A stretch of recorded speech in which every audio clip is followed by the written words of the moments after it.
Terima kasih pemirsa, Anda masih bersama kami. Mas Jaka, kita akan mencoba mendengarkan bagaimana sebetulnya tentang golongan putih ini. Kita sudah terhubung dengan Direktur Perludem Titi Anggraeni. Mbak Titi, selamat pagi. Mbak Titi, CSIS survei terbaru mengatakan diperkirakan ada 13 juta pemilih yang lebih memilih libur daripada mencoblos 17 April nanti. Sebetulnya apakah ini gambaran bahwa memang golongan putih di Indonesia ini masih banyak atau seperti apa menurut Perludem? Ya, kalau kita lihat 2019 itu kan adalah pelaksanaan pemilu serentak, jadi pileg pilpres berbarengan. Nah, kalau kita lihat tren sebelumnya di pemilu 2014 angka golput itu menurun dari 2009 29%, 2014 itu turun menjadi 24%, turun sekitar 5%-an. Tetapi kalau untuk pemilu presiden memang ada angka golput yang konstan ya dari pemilu ke pemilu sejak 2004 dan terakhir di 2014 angka golput untuk pilpres itu ada 29,09%. Jadi justru kalau di pemilu legislatif angka golputnya menurun di 2014, tetapi untuk pilpres itu angka golputnya konstan selalu naik. Nah maka 2019 menurut saya adalah soal golput ini adalah perpaduan bagaimana kita merespon antara pileg dan pilpres.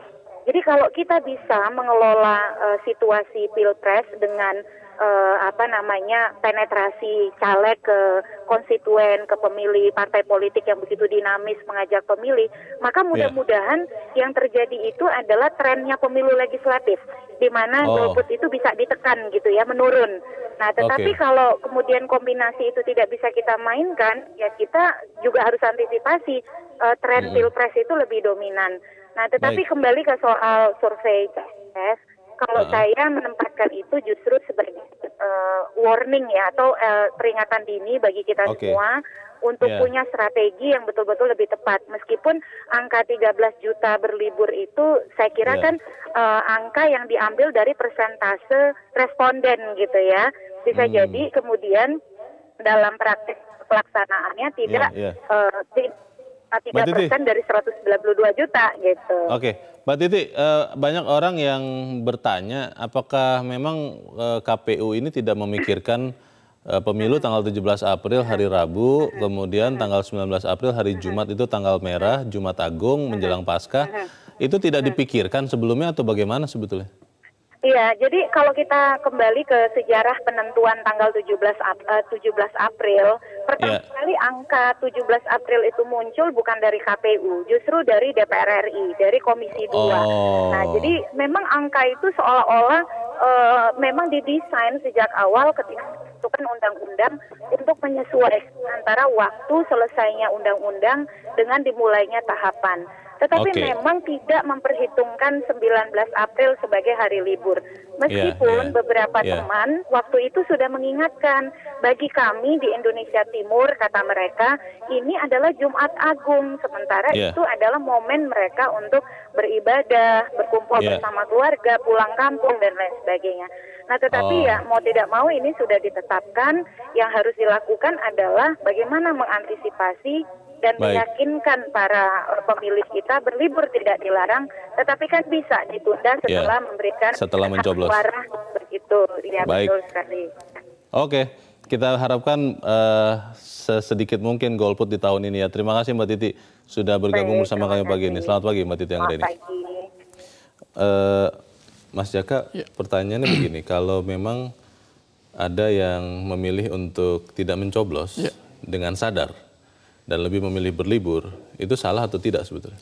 Ya kalau dari sisi hukum tidak salah, karena kan golongan putih atau golput atau tidak menggunakan hak pilih itu tidak ada sanksi, bukan sebuah kewajiban, tetapi hak ya.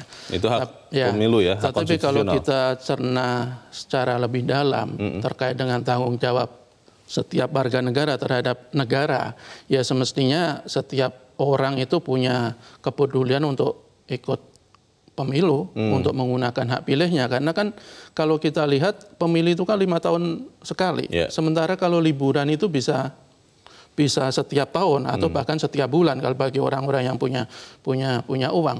Kalau kita ada mereka yang memutuskan untuk tidak memilih karena persoalan administratif, persoalan teknis, atau persoalan ideologis maksud saya, itu ya sangat kita sayangkan. Tetapi ketika ada orang yang memilih hanya karena ingin liburan, ya menurut saya itu sebuah sikap yang keterlaluan. Kalau ada yang merasa, ada beberapa orang, saya tidak tahu banyak atau sedikit, yang khawatir, Mas Jaka, tentang keamanan pada saat pemilu.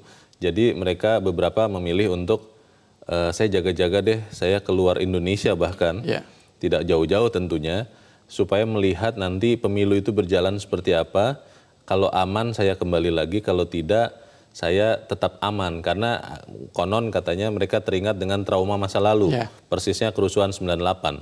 Itu bagaimana? Iya, saya pikir kalau alasan utama dari hasil survei CSIS itu karena memang 17 April itu kan beriringan dengan libur panjang ya. Tetapi bukan tidak mungkin juga ada kekhawatiran seperti itu. Makanya kita berkali-kali mengingatkan kepada semua pihak, terutama para kontestan dan tim-tim sukses kontestan, untuk membuat pemilu ini betul-betul menggembirakan, bukan pemilu yang menakutkan.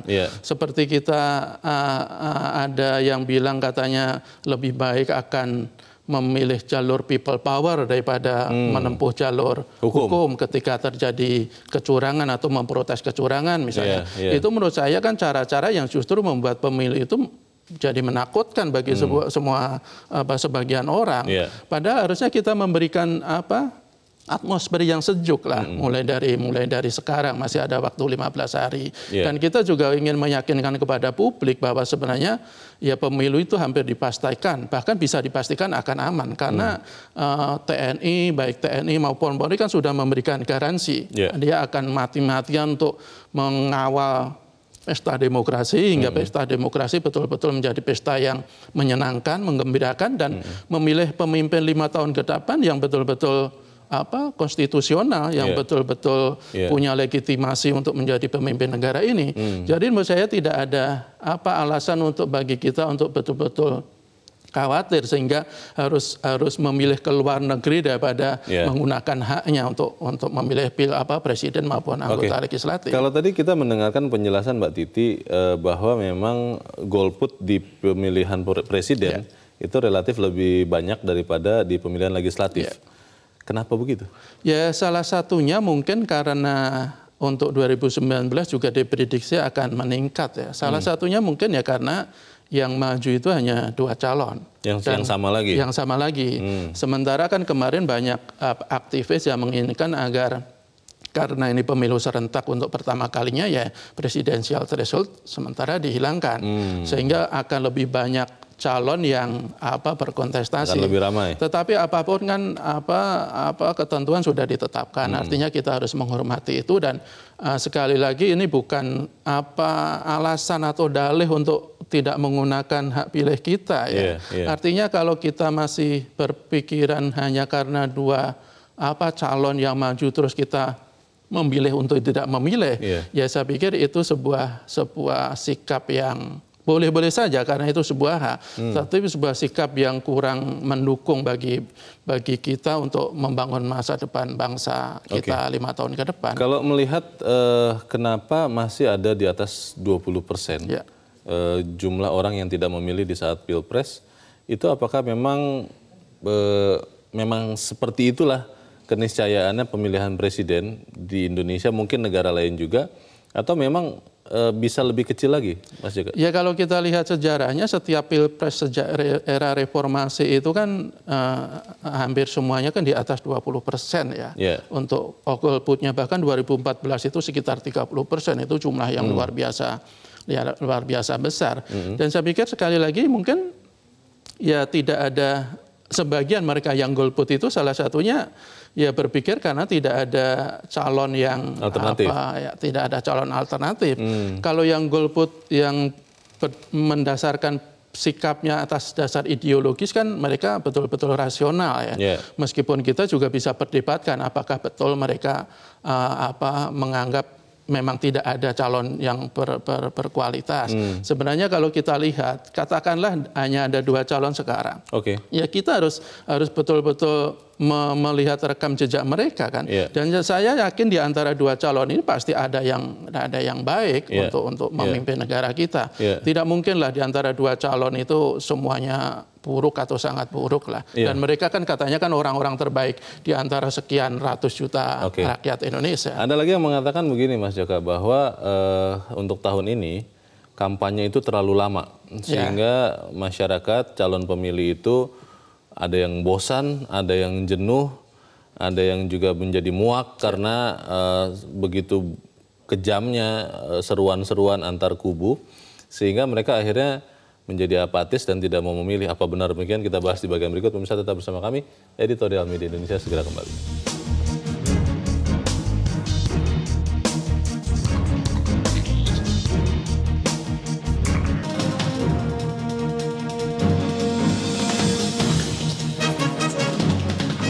Terima kasih pemirsa, Anda masih bersama kami. Mas Jaka, sebelum kita lanjutkan diskusi, kita mau mencoba mendengarkan dulu apa yang dipikirkan atau dirasakan oleh pemirsa Metro TV. Kita sudah terhubung dengan pemirsa Metro TV di Sentani, Papua. Ada Pak Konstan Wale. Pak Konstan, selamat pagi. Halo, Pak Konstan Wale, selamat pagi. Selamat pagi, Bung Leo. Selamat pagi, Pak. Silakan, Pak. Pendapat Anda, Pak. Pagi, Pak Budi. Pagi, Pak. Ya, kami dari Papua berterima kasih kemarin Bapak Presiden sudah berkunjung ke lokasi terdampak bencana banjir bandang. Puji Tuhan semua bisa berjalan baik. Terkait dengan topik yang kita mau komentar pagi ini, Bung Leo dengan Pak Budi, kalau sebelum libur baru dilaksanakan, setelah libur baru dilakukan pemilihan, kebanyakan sekolah-sekolah yang ada di asrama, mahasiswa yang di asrama itu, kebanyakan mereka sudah berlibur ke daerah masing-masing. Kalau kita di Papua itu ada asrama-asrama, mereka ada yang ke Merauke, ada ke kabupaten-kabupaten lain, sehingga pada saat pemilihan itu tingkat partisipasi rendah sekali. Jadi kalau boleh, libur ditangguhkan dulu setelah pemilihan, karena kita mau menginginkan pemilihan ini berkualitas yang baik, supaya tingkat pemilihan itu karena kita mengarah ke kehidupan bernegara yang baik, kehidupan berpolitik, kehidupan berhukum, kehidupan berdemokrasi yang baik. Supaya kita capai kehidupan demokrasi yang berkualitas. Itu yang kami harapkan dari Papua. Kalau boleh libur ditangguhkan dulu setelah pemilihan. Terus Pak, yang biasa jadi perhatian kita, kalau boleh, untuk pemilih pemula, itu untuk saat ini kalau kita mencapai sistem demokrasi yang berkualitas itu kalau boleh pemilih pemula itu jangan dicederai dengan sistem berpolitik yang kotor seperti dulu-dulu. Karena mereka akan jadi pemilih-pemilih yang berkualitas ke depan dan sistem berdemokrasi kita akan lebih baik ke depan. Baik. Terima kasih Pak Konstan Wale di Sentani, Papua. Selamat pagi Pak. Di belakang Pak Konstan Wale ada Pak Mauhalizar dari Aceh. Pak Mauhalizar, selamat pagi. Selamat pagi Leo, selamat pagi Metro, selamat pagi Indonesia. Selamat pagi Pak Mauhalizar, silakan Pak. Di sebahagian negara ada yang mewajibkan warganya untuk mencoblos sehingga golput itu tidak dikenal. Di Indonesia kekhawatiran kita tentang golput sangat tinggi dan menjadi momok. Ada beberapa instrumen yang menurut saya dapat kita kedepankan. Di antaranya mungkin Majelis Ulama Indonesia bisa mengeluarkan fatwa haram bagi yang mengajak warga negara lain untuk golput. Yang kedua, Menpolhukam mungkin bisa menerapkan undang-undang anti teroris terhadap orang yang mengajak warga negara lain untuk golput. Kemudian mungkin capres, caleg atau parpol yang mempunyai jaringan hingga ke akar rumput dapat mensosialisasikan. Jangan justru seperti Amin Rais yang katanya akan mengerahkan massa. Jadi itu merupakan suatu ketakutan yang luar biasa bagi masyarakat. Selanjutnya KPU mungkin sampai sekarang atau beberapa hari kebelakangan ini carut marut atau kesemrawutan tentang pelaksanaan pemilu itu masih kita dapatkan sehingga antusiasme masyarakat itu sangat terganggu. Yang selanjutnya mungkin seniman atau LSM. Jadi bagaimana supaya seniman dan LSM ini dapat menjadikan pemilu ini sebagai hal yang sangat menggembirakan sehingga masyarakat dengan sukarela berduyun-duyun datang ke TPS untuk menyalurkan hak suaranya. Kemudian mungkin yang terakhir kedepannya supaya golput ini dapat kita tekan, kita dapat mengajukan review undang-undang ke Mahkamah Konstitusi bagaimana supaya rakyat itu mendapat suatu tekanan gitu agar dia datang ke TPS gitu ya supaya jangan golput. Terima kasih Pak Mohalizar di Aceh untuk pendapat Anda. Selamat pagi Pak. Memang bisa rakyat ditekan Mas Eka. Tapi kita akan coba dengarkan lagi pendapat Pak Iwan di Jember, Jawa Timur. Pak Iwan, selamat pagi Pak. Selamat pagi Bung Leo dan Bang Jaka. Selamat pagi, silakan Pak Iwan. Itu pasti ada, ada. Kemudian itu adalah hak asasi mereka sebagai warga negara. Bukan berarti mereka itu lalu kita kriminalisasi masuk dalam undang-undang teroris. Wah itu terlalu itu. Jadi apa yang dinamakan crucial logic, crucial test, crucial law argumentation itu nggak pas. Kalau itu diucapkan oleh elit politik, kemudian elit partai, kemudian elit birokrat, hanya jadi korban rakyat.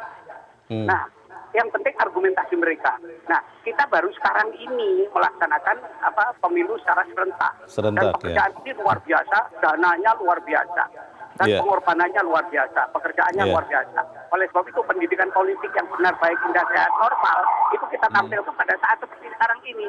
Nggak usah disibukkan dengan masalah golput, biarlah mereka itu asasi mereka. Nah, kemudian berikutnya kita harus berani evaluasi kritik terhadap sistem yang ada sekarang yang memungkinkan orang bisa golput juga, dan bahkan saya mengatakan bahwa sistem yang kita anut, sistem politik, sistem hukum, sistem ekonomi itu sudah menyimpang dari cita-cita dan semangat reformasi. Jadi karena ini pendek waktunya, nggak mungkin mau dijelaskan itu. Tapi yang terang, sistem hukum yang konservatif, kemudian transaksionis, kemudian sistem politik yang korporatokratik, kemudian sistem ekonomi yang liberal kapitalis, ini yang kita lihat membahayakan. Dan tolong mulutmu adalah harimau para tokoh elit politik untuk tidak bicara kalau tidak perlu.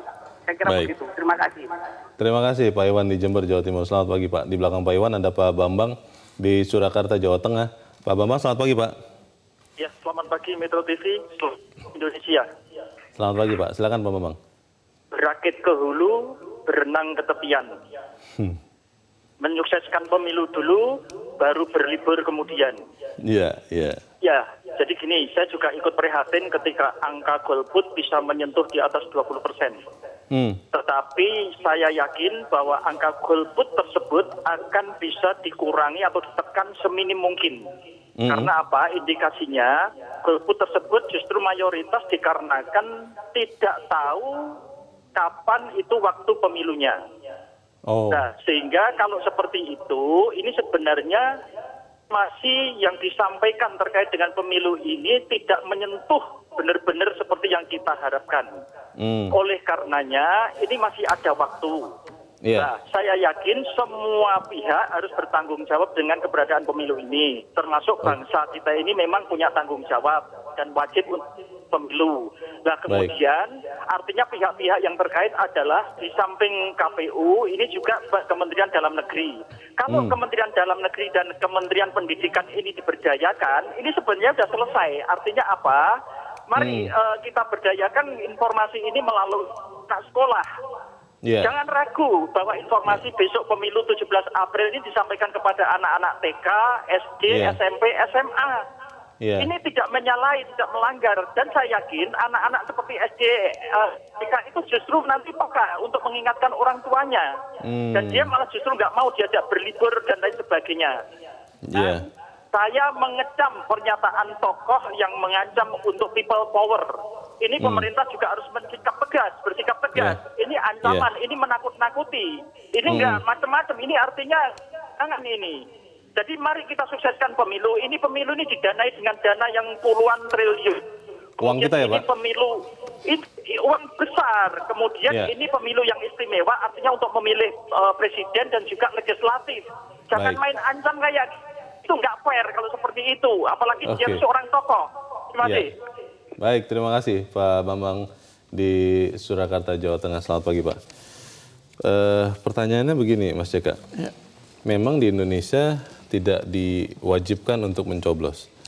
Tapi kan pertanyaannya itu kan tanggung jawab kita sebagai warga negara untuk menentukan arah negara. Pertanyaan itu kemudian tidak akan bisa berhenti kalau sistemnya seperti sekarang saja. Bagaimana Mas? Ya saya pikir ya pertama kan kita tentu saja mengimbau ya kepada setiap orang, setiap rakyat yang punya hak pilih untuk menggunakan hak pilihnya.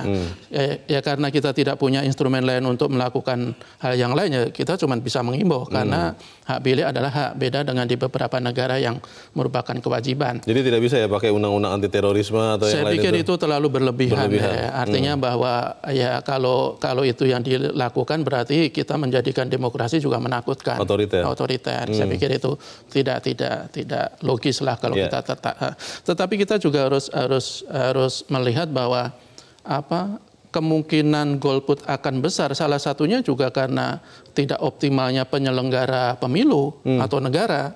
Kalau kita lihat tadi Pak Ikhwan kalau tidak salah mengatakan bahwa, atau Pak Bambang, bahwa sangat banyak rakyat kita yang belum tahu bahwa pemilu itu akan dilakukan April. Bahkan survei yang dilakukan oleh Lingkaran Survei Indonesia sampai bulan Februari itu hanya 65% yang tahu pemilu itu dilakukan April. Lebih parah lagi, hanya 49% yang terinformasi dan menjawab dengan benar kita ditanya bahwa pemilu akan dilaksanakan tanggal 17 April. Tanggalnya saja banyak yang masih banyak, baru 40%, 49% hanya sekitar separuh. Ini kan menunjukkan bahwa ya sosialisasi ya masih belum maksimal sehingga mereka belum begitu paham, atau jangan-jangan mereka yang memilih untuk liburan itu mereka tidak tahu bahwa pemilu itu akan tanggal 17 April. Jangan-jangan dari responden itu juga ada juga. Artinya apa? Artinya bahwa selain kita juga meminta seluruh rakyat itu betul-betul memenuhi tanggung jawabnya sebagai warga negara, kita juga harus introspeksi diri bahwa pembenahan penyelenggaraan pemilu, tahapan-tahapan, sistem-sistem itu harus kembali disempurnakan. Atau kalau kita lihat umpamanya kemarin ada aturan pindah TPS hanya boleh dilakukan 30 sebelum pencoblosan. 30 hari. Kemudian pemilih harus menggunakan EKTP. Padahal masih sangat banyak yang belum memiliki EKTP. Untungnya kan ada keputusan MK yang menganulir atau meralat semua ketentuan itu. Tetapi kan waktunya sudah sangat mepet. Kalau dan itu pun hanya boleh yang terdaftar di KTP-nya kan, domisilinya kan? Jadi harus pulang kembali ke daerah asal. Harus punya surat keterangan. Dan kalau kita lihat kan selama ini kan inisiatif warga untuk mengurus surat-surat seperti itu kan juga belum begitu menggembirakan juga. Karena begitu pesatnya informasi bahwa KTP elektronik ini susah ngurusnya. Image itu masih tetap kuat. Makanya aturan kan kadang aturan itu dibuat tanpa mempertimbangkan faktor-faktor lain. Saya sangat setuju bahwa pemilih itu mutlak harus memiliki EKTP, tetapi dengan syarat pelaksanaan untuk membuat orang memiliki EKTP itu juga sudah betul-betul sempurna. Sesuatu yang menarik adalah tadi para pemirsa menggarisbawahi tokoh-tokoh politik jangan membuat pemilu ini menjadi sesuatu yang menakutkan, menyeramkan, tidak menggembirakan. Kalau kita bahas terus masalahnya, jangan-jangan makin banyak yang tidak mau mencoblos. Kita harus jeda dahulu, kita lanjutkan. Dan pemirsa tetap bersama kami, Editorial Media Indonesia segera kembali.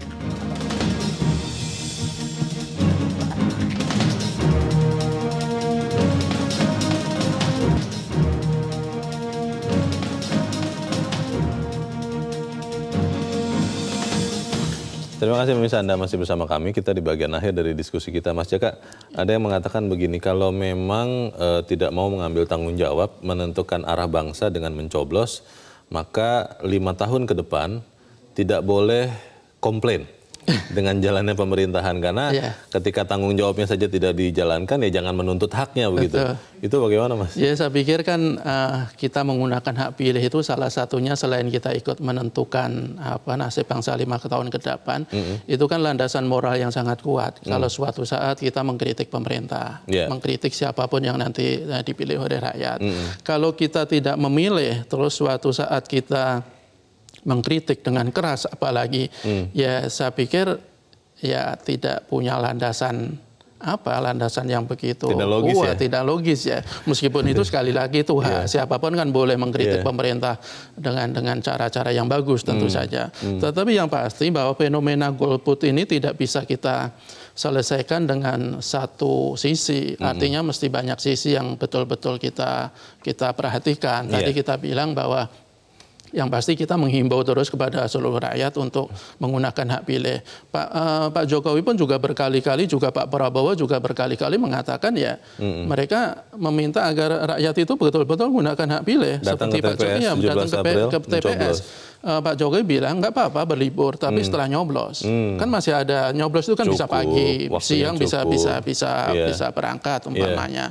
Dan kalau kita lihat di negara-negara lain ya malah di Belgia itu ada sanksi denda loh kalau tidak mencoblos. Iya itu. Di Yunani itu kalau tidak mencoblos itu bisa dikenakan paspornya juga sulit untuk mengurus paspor, sulit untuk mengurus kartu SIM umpamanya. Juga di Australia itu mereka harus datang ke TPS. Kalau tidak datang dia bisa didenda, kalau tidak bisa membayar denda ya bisa dipenjara. Atau kalau dipikirkan cara yang lain, Mas Jaka, itu kan tadi disinsentif ya.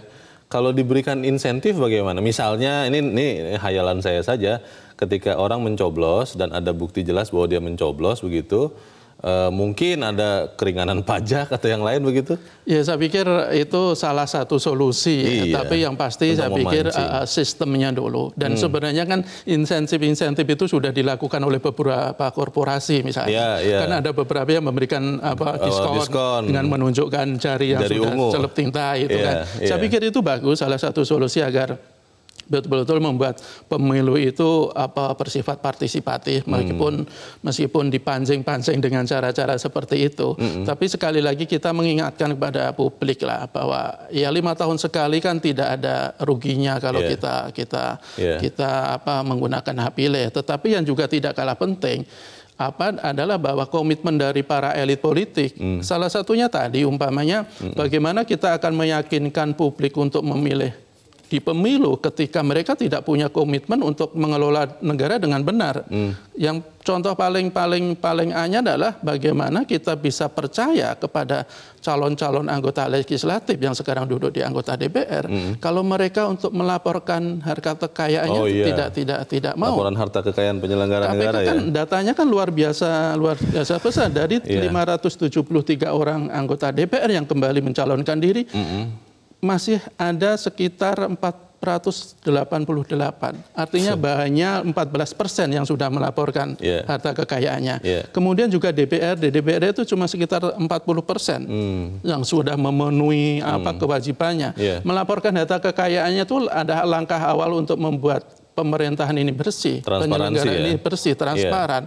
Artinya ketika mereka tidak mau melakukan hal itu ya agak sulit kalau kita untuk dalam tanda kutip memaksa publik untuk menggunakan hak pilihnya. Seruan-seruan ancaman, kengerian, menempuh people power daripada menempuh jalur hukum itu sedikit banyak kan masih nempel di pikiran pemilih.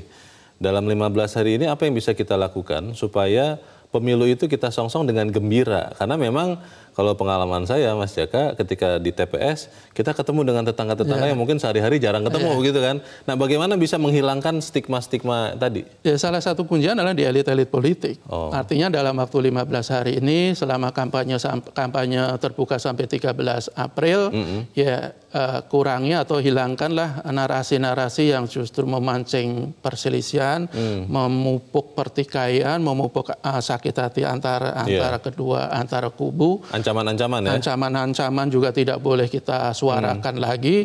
Kan kita kemarin di debat keempat itu kan sudah sangat menyejukkan. Betul.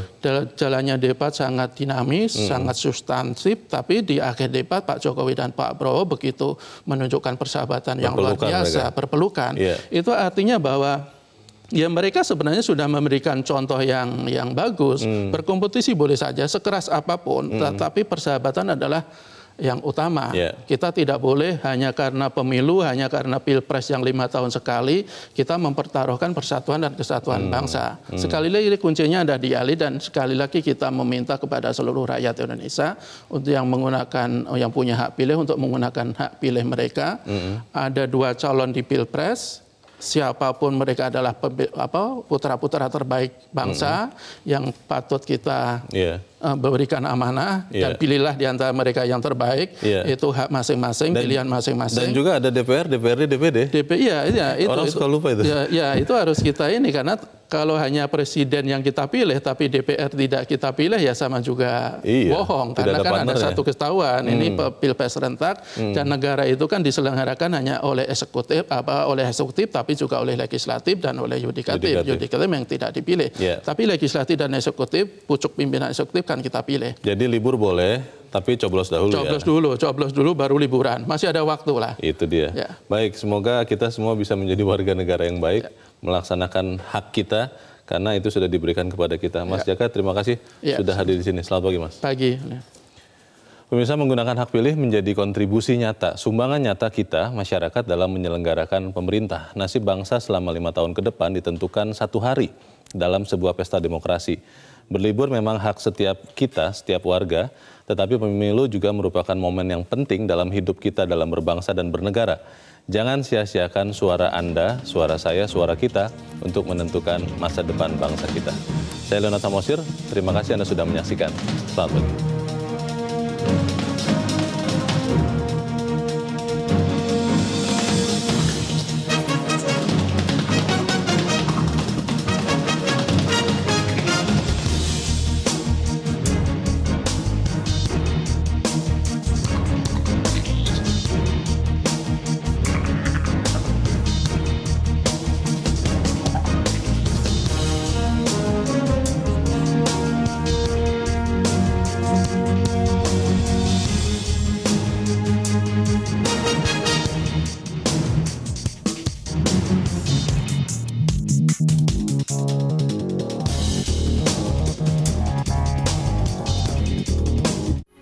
Metro TV, knowledge to elevate.